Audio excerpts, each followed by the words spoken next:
Christians. The psalmist here in chapter 19 in verse 12. It says, who can discern or understand his own sins? And then he prays to be cleansed from his secret faults.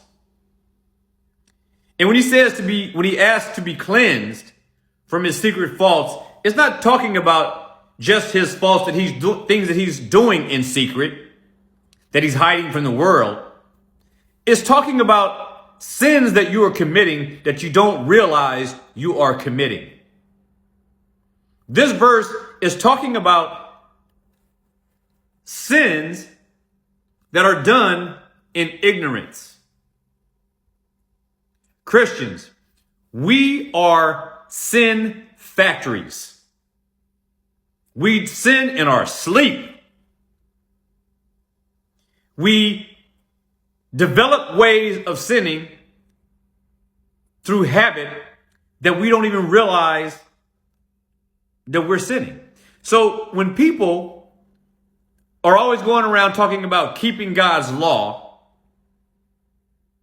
let's suppose that as far as you know, as far as what you believe about yourself, you've kept God's law flawlessly. This passage here tells us that's impossible, because there is no way for you to account for the sins you've committed against God in ignorance.